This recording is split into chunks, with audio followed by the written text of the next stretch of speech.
എടോ ഷേക്കൂട്ടി, സേനനെയോ വിഷ്ണുവിനെയോ ബന്ധപ്പെട്ടേണ്ട ഗൗരവം ഇതിനില്ല. നിങ്ങൾ 2-3 പേരെ ഒന്ന് വിരട്ടി കാര്യം അറിഞ്ഞാൽ മതി. എങ്കിലും ഞങ്ങളായിട്ടൊരു കേസ് ഏറ്റെടുക്കുന്ന കീഴ്വഴക്കം ഇതുവരെ ഇല്ല. സേനം പറയുന്നത് എന്താ ചെയ്യുക, അതേ ശീലമുള്ളൂ. എനിക്ക് ഇയാളുടെ പറച്ചിൽ കേൾക്കുമ്പോഴാ ചെവിക്ക് ചുറ്റും ഒരു കൊതുക് പറക്കുമ്പോ ഒന്ന് തട്ടാൻ അതിന് സേനന്റെ അനുവാദം കാക്കണോ? ആ പെങ്കൊച്ചേതാ, അവൾ എന്തിനാ മേനോൻ സാറിനെ കാണാൻ വന്നത് എന്നുള്ള വിവരങ്ങൾ അന്വേഷിക്കണം. പറയാൻ കൂട്ടാക്കുന്നില്ലെങ്കിൽ 2 പിടപെടയ്ക്കണം, അത്രേ ഉള്ളൂ. എല്ലാം ശരിയാ, പക്ഷെ സേനനെ ഒന്നും അറിയിക്കാതെ. എന്റെ പള്ളി, ഇനി ഞാൻ എന്താ പറയണ്ടേ? കൂലിയല്ല, നിങ്ങൾക്കെല്ലാം കൂടെ കമ്പനി കൂടാനാ. ജീവൻ പണയം വെച്ചുള്ള കളികൾക്കിടയിൽ ഇങ്ങനെ ചില്ലറ തമാശകളൊക്കെ വേണ്ടേ ചേക്കുട്ടി? പാലപ്പുറം ഡീറ്റെയിൽസ് എല്ലാം പറഞ്ഞിട്ടില്ലേ? വാ.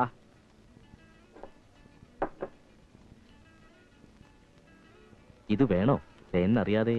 ഓ, അയാൾ പറയണ മാതിരി ഒരു തമാശ അത്രയും കണ്ടാ മതി.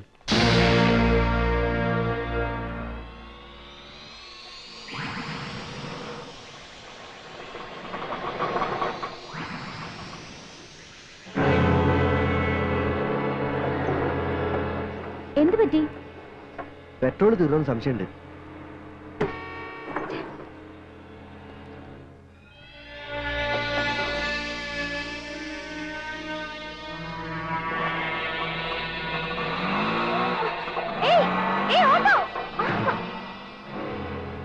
ഏതാടി നീ?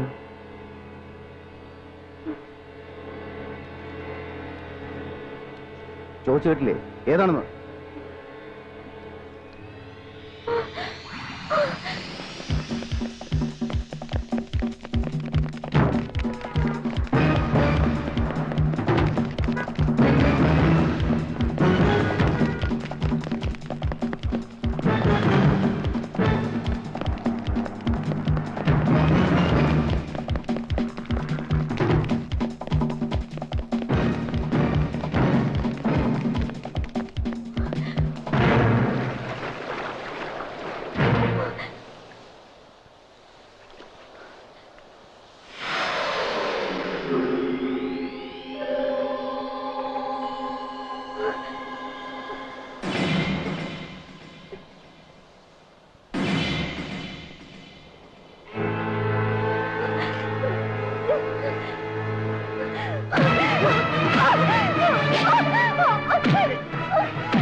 വിഷ്ണുട്ടാ, നിങ്ങൾ ഓടി വരി. എന്താ പോയ? നിങ്ങൾ വരി.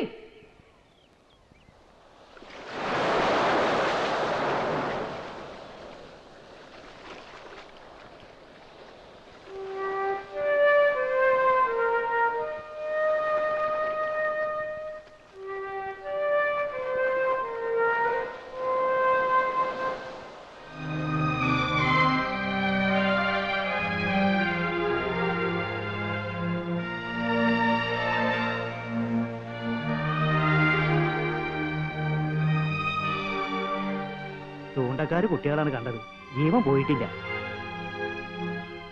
പോയാ? ഓ, ആരെങ്കിലും പറഞ്ഞാ ഡോക്ടറെ വേഗം വരുത്ത്. ഇന്നലെ രാത്രി കടൽപ്പാലത്തിന്റെ അവിടെ ഒരു കച്ചറ ഉണ്ടായിനെ. ഈ കുട്ടീനെ അവിടെ ഓടിച്ചിട്ട് തല്ലുന്നത് ഞാൻ കണ്ടു. എന്നിട്ട് നീ നോക്കി നിന്നാടാ? ആളെ മനസ്സിലായോണ്ടാ ഞാൻ മറഞ്ഞു നിന്നത്. ആരായിരുന്നു അത്? ഷേക്കുട്ടിയും പിന്നെ ഷേക്കുട്ടിയോ? ആ.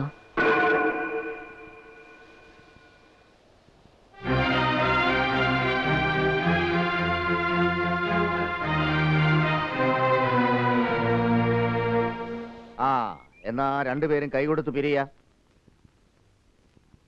ടാക്സി സ്റ്റാൻഡിൽ ഇനി വഴക്കുണ്ടായി എന്നറിഞ്ഞാ അറിയാലോ? ഇല്ല. എന്നാ പൊയ്ക്കോ. ഓ,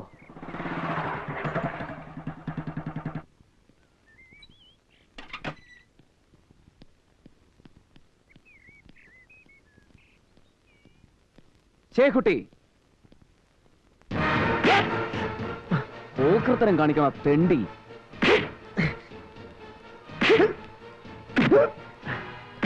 വിഷ്ണു മതി. കൊല്ലണോ ഈ ചെറ്റെ? തല്ലിക്കൊല്ലാം, പക്ഷെ കാരണം പറഞ്ഞിട്ട് വേണം. കാരണം ഇവനറിയാം. ഇന്നലെ രാത്രി മായിനും സണ്ണിയും ഇവനും ചേർന്ന് ഒരു പെൺകുട്ടിയെ തല്ലി ചതച്ച് കടലിലെറിഞ്ഞു. ഏട്ടന്റെ നിർദ്ദേശം ഉണ്ടായിരുന്നോ ഈ നാണം കെട്ട പണിക്ക്?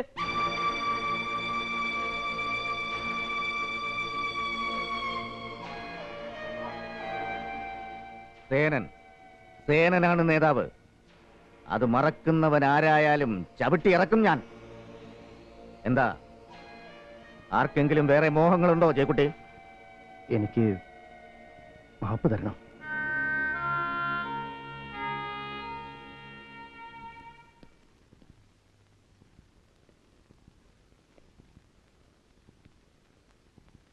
മിസ്റ്റർ വിശ്വനാഥ മേനോൻ!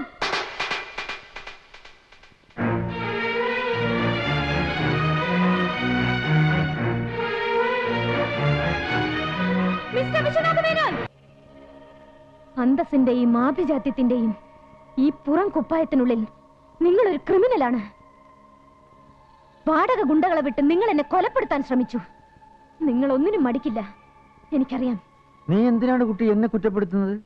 ഞാൻ നിന്നെ കൊലപ്പെടുത്താൻ ശ്രമിച്ചെന്നു? വേണ്ട, നാടകം കളി വേണ്ട. ഒരു സാധു സ്ത്രീയുടെ ജീവിതം എന്നേക്കുമായി കണ്ണീരിലാട്ടിയ നിങ്ങൾക്ക് ആ ചതിയുടെ കഥ പുറത്തറിയാതിരിക്കാൻ വേണ്ടി ഒരു കൊലപാതകം നടത്തുവാനുള്ള കരളുറപ്പുണ്ടായിരിക്കണമല്ലോ.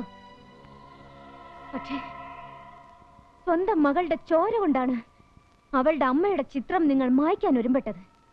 എന്തേ? മകളുടെയോ? അതെ, എത്രയും വേഗം തിരിച്ചെത്തുമെന്ന് എന്റെ അമ്മയോട് നുണ പറഞ്ഞ് നിങ്ങൾ പോരുമ്പോ അവരുടെ അടിവയറ്റിൽ 2 മാസം പ്രായമെത്തിയ കുരുന്ന ജീവനോട് മുഖം വെച്ച് നിങ്ങൾ പറഞ്ഞില്ലേ, ഞാനിതാ ഓടിയെത്തിയെന്ന്. അത് ഞാനായിരുന്നു. നിന്റെ മകളോ? ഒരു ദിവസത്തേക്കെങ്കിലും അമ്മയ്ക്ക് അച്ഛനെ കൊണ്ടുതരാം എന്നൊരു ഉറപ്പ് നൽകിയാണ് ഞാൻ പോന്നത്. പക്ഷേ ഇനി എന്റെ ഡിമാൻഡ്സ് മാറുകയാണ്. പരസ്യമായി ഈ സമൂഹം മുഴുവൻ സാക്ഷി നിൽക്കെ നിങ്ങൾ എന്നെയും എന്റെ അമ്മയെയും സ്വീകരിക്കണം. നിങ്ങളെ കൊണ്ട് ഞാനത് ചെയ്യിക്കും. അതിനിടെ ഞാൻ മരിച്ചു വീണില്ലെങ്കിൽ it's a challenge mister Menon. അതിനുവേണ്ടി ഏത് മാർഗവും ഞാൻ സ്വീകരിക്കും. പൊതുവേദിയിൽ എന്റെ ഒപ്പം അമ്മയെയും നിർത്തി ഞാൻ പറയിക്കും. വിശ്വനാഥ മേനോൻ എന്ന മഹാത്മാവിന്റെ യഥാർത്ഥ നിറം എല്ലാവരും അറിയട്ടെ. പ്രഭാദേവി എന്നാണ് എന്റെ അമ്മയുടെ പേരെങ്കിൽ ഇത് വെറും വാക്കല്ല എന്ന് നിങ്ങൾക്ക് ബോധ്യമാവും.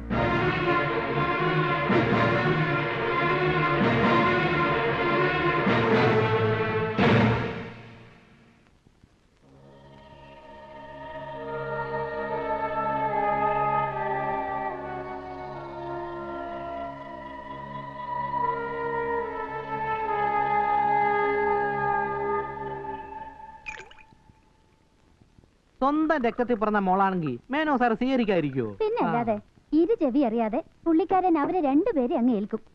അവള് കാഞ്ഞ വിത്ത. മുഴുവൻ സ്വത്തും തള്ളയുടെയും മോളുടെയും പേരിൽ എഴുതി വെക്കണമെന്നായിരിക്കും അടുത്ത ഡിമാൻഡ്. പിന്നെ ദേവം പുറത്താ. പക്ഷേ ആ പഴയ അനാഥാലയം ഇപ്പൊ തന്നെ സ്വീകരിക്കില്ല. ഒന്നുമില്ലാതെ വന്നു, ഒന്നുമില്ലാതെ ഇറങ്ങുന്നു. പിന്നെ ചിലപ്പോ ആ കൊച്ചിനും തള്ളയ്ക്കും ദയ തോന്നി വല്ലതും തന്നാലായി. നിർത്തണി ചളക്കെ. ഒരു പട്ടിയുടെ ഔദാര്യോ ദേവന് വേണ്ട. എല്ലാം എനിക്കുള്ളതാ. അത് ഞാൻ അനുഭവിക്കുകയും ചെയ്യും.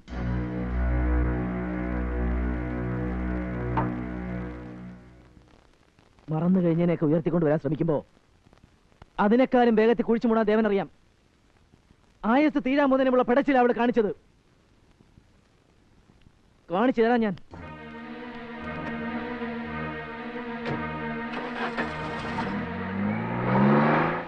അവൻ ഒന്നിനും മടിക്കുകയില്ല. എല്ലാം കൈവിട്ട് പോകുമോ എന്നുള്ള പേടിയില് കൊല്ലാനും.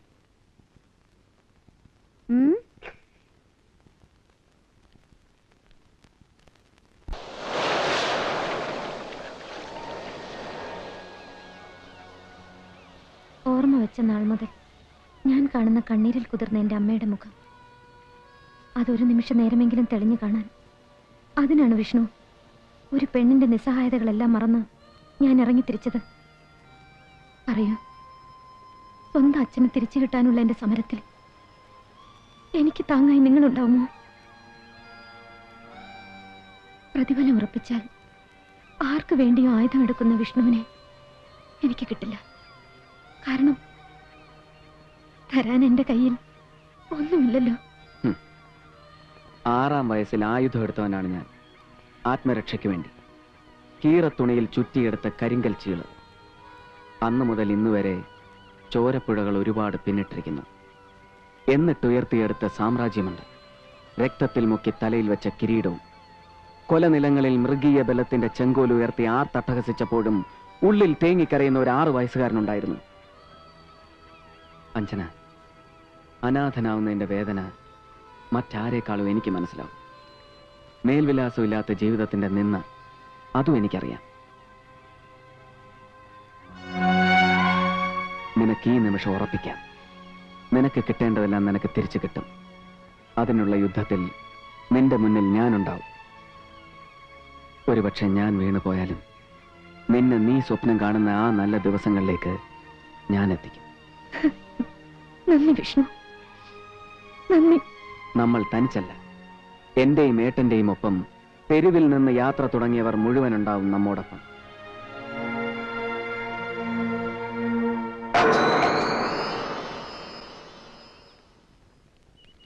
സേനൻ, ഞാൻ നിങ്ങളുടെ കാൽക്കൽ വീണിരിക്കാൻ. എന്നെ രക്ഷിക്കാൻ നിങ്ങൾക്ക് മാത്രമേ കഴിയൂ. ഞാൻ സ്വന്തമെന്ന് കരുതിയിരുന്നതെല്ലാം പിടിച്ചടക്കാനാണ് അവളുടെ വരവ്. എല്ലാം നഷ്ടപ്പെട്ടിട്ടുള്ളൊരു ജീവിതം എനിക്ക് മരണതുല്യമാണ്. പറയൂ സേനൻ, നിങ്ങൾക്ക് എന്താണ് വേണ്ടത്? അത് ഞാൻ തരാം. നിന്റെ വികാര പ്രകടനത്തിൽ എനിക്ക് താല്പര്യമില്ല. എന്റെ ലാഭമാണ് എന്റെ പ്രശ്നം. അത് ഞാൻ വഴിയെ പറയാം. ഒന്നും നിനക്ക് വിശ്വസിക്കാം. സേനൻ നിനക്ക് വാക്ക് തന്നു. അതിന്റെ അർത്ഥം അവളുടെ ജീവൻ നിനക്ക് വാഗ്ദാനം ചെയ്തു കഴിഞ്ഞു എന്നാണ്.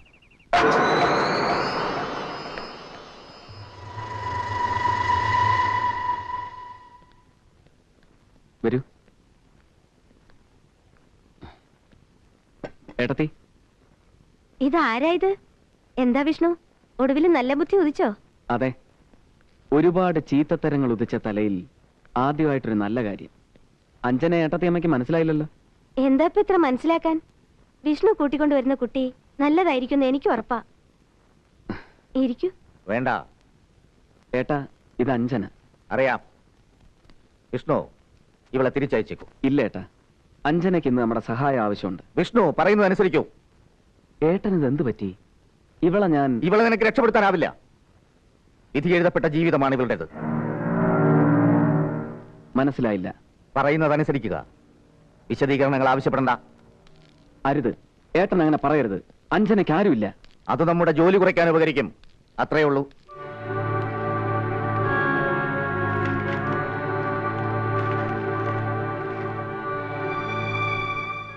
എന്താ, അവളുടെ ജീവൻ ആവശ്യപ്പെട്ട ആരെങ്കിലും? ഉവ്വ്, ഞാൻ വാക്കുകൊടുത്തു കഴിഞ്ഞു. ഇല്ല, അങ്ങനെ സംഭവിച്ചുകൂടാ ചേട്ടൻ. അങ്ങനെ അത് വേണ്ട. അങ്ങനെയല്ലേ പതിവ്? കരാറുകൾ ഞാനല്ലേ സ്വീകരിക്കാറ്? പക്ഷേ പതിവ് തെറ്റിച്ചുകൊണ്ട് ഞാൻ ഈ പെൺകുട്ടിക്ക് വാക്കുകൊടുത്തു, അവളെ സംരക്ഷിച്ചോളാം. എന്താ പതിവ് തെറ്റിക്കാൻ മാത്രം നിനക്കിതിലുള്ള താല്പര്യം? ന്യായം, സത്യം, ഇതെല്ലാം അഞ്ജനയുടെ ഭാഗത്താണ്. ന്യായവും സത്യവും എനിക്ക് പരിചയമില്ലാത്ത വാക്കുകളാണവ. ചേട്ടാ, നമ്മുടെ മുഴുവൻ ബലം ഉപയോഗിച്ച് ഒരു നന്മയെങ്കിലും ചെയ്യാൻ കഴിഞ്ഞാൽ. നന്മയും തിന്മയും എന്റെ മുന്നിലില്ല. ഞാൻ കൊടുത്ത വാക്ക് അത് ഞാൻ നിറവേറ്റും. എന്റെ നന്മ എന്റെ വാക്കാണ്. ചേട്ടാ, ഞാൻ അപേക്ഷിക്കാം, ഈ ഒരു കാര്യത്തിൽ ചേട്ടൻ എന്റെ കൂടെ നിൽക്കണം. സാധ്യമല്ല വിഷ്ണു, നീ പിന്മാറുക. അതാണ് വേണ്ടത്. തിരിച്ച് എനിക്കും അത് തന്നെയാണ് പറയാനുള്ളതെങ്കിലോ? എങ്കിൽ ഒരു ബലപരീക്ഷണം തന്നെ വേണ്ടി വന്നേക്കും. അയ്യോ, എന്താ ഇത്? ജയന്തി, വേണ്ട വിഷ്ണു, ഞാൻ കാരണം നിങ്ങളുടെ ബന്ധം മുറിയാൻ പാടില്ല. എല്ലാം ഞാൻ തനിച്ച് ഫേസ് ചെയ്തോളാം. ഇല്ല, എന്ത് വില കൊടുക്കേണ്ടി വന്നാലും പിന്മാറാൻ ഞാൻ ഉദ്ദേശിക്കുന്നില്ല. ഒരു തുടങ്ങാനാണ് ഭാവമെങ്കിൽ ശരിക്കും ആലോചിക്കണം. ശത്രുവിനെ ശത്രുവായി മാത്രമേ ഞാൻ കാണൂ. ഏട്ടന്റെ അനിയൻ ഭീരുവല്ലെന്നറിയാലോ. വിഷ്ണു, നീ കാണിക്കുന്ന ആവേശത്തിന് വലിയ വില നൽകേണ്ടി വരും.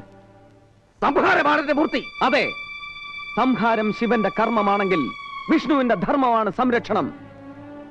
എല്ലാ ആയുധങ്ങളും തയ്യാറാക്കിക്കോളൂ. നേരിടാൻ ഞാൻ ഒരുക്കമാണ്.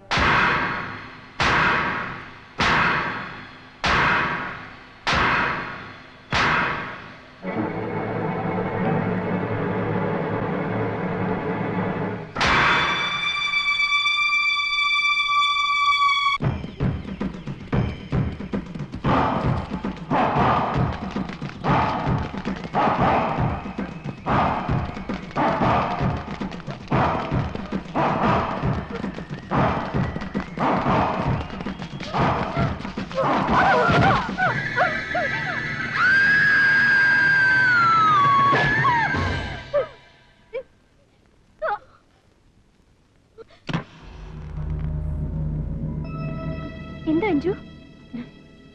ഒരു സ്വപ്നം. ഞാൻ ഭയന്നുപോയി. എന്തൊരു വലിയ ടെൻഷനാ നീ തലേ കൊണ്ട് നടക്കുന്നത്. എനിക്ക് ആലോചിക്കുമ്പോ പേടിയാവുക. നീ കരുതുന്നുണ്ടോ എല്ലാം വളരെ എളുപ്പമാണെന്ന്? മേനോൻ സാറ് ഇന്ന് ആ പഴയ പത്രപ്രവർത്തനല്ല. അറിയാം. ഞാൻ തേടി വന്നത് കേന്ദ്രമന്ത്രിയല്ലല്ലോ, ആ പഴയ പത്രക്കാരനെ തന്നെയാണ്. എനിക്ക് കാണേണ്ടതും തിരിച്ചു കിട്ടേണ്ടതും. അതിനിടയിൽ മരണമടക്കം പലതും നേരിടേണ്ടി വരുമെന്ന് എനിക്കറിയാം. പക്ഷേ വിഷ്ണു,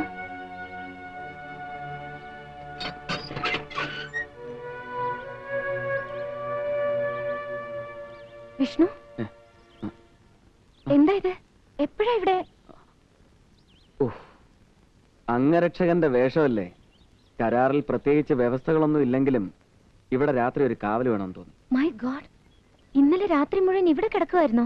അതെ, എന്തോ ഒരു സ്വസ്ഥത കിട്ടിയില്ല. ഇവിടെ ഉണ്ടാവണമെന്ന് മനസ്സ് പറഞ്ഞു. എതിർപക്ഷത്ത് ചന്ദ്രസേനാണ്. കണ്ണ് ചിമ്മാതെ നോക്കിയിരുന്നേ പറ്റൂ. അദ്ദേഹത്തിന്റെ യുദ്ധതന്ത്രങ്ങൾ മറ്റാരേക്കാളും എനിക്കല്ലേ അറിയാ. ഞാൻ കാരണം വിഷ്ണുവിനുണ്ടായ നഷ്ടങ്ങൾ, ഏട്ടനും അനിയനും തമ്മിൽ തെറ്റാൻ കാരണക്കാരിയായല്ലോ എന്ന് ഓർക്കുമ്പോ എനിക്ക് ഗിൽറ്റി ഫീലിംഗ് ഉണ്ട്. എന്തിനാണ് വിഷ്ണു നിങ്ങൾ എന്നോട് ഈ ദയ കാണിക്കുന്നത്? അറിയില്ല, ചെയ്തു പോയ തെറ്റുകൾക്ക് പ്രായശ്ചിത്തമായിട്ട്, അല്ലെങ്കിൽ നെഞ്ചിനുള്ളിൽ ഒരു ഹൃദയമുണ്ടോ എന്ന് കണ്ടെത്താൻ. എന്തോ എന്നോട് ഇത്തരം വലിയ ചോദ്യങ്ങളൊന്നും ചോദിക്കരുത്. സൂക്ഷിക്കുക, കരുതിയിരിക്കുക. ഞാൻ കൂടെ ഉണ്ടെന്നുള്ള ധൈര്യം മുറുകെ പിടിക്കുക.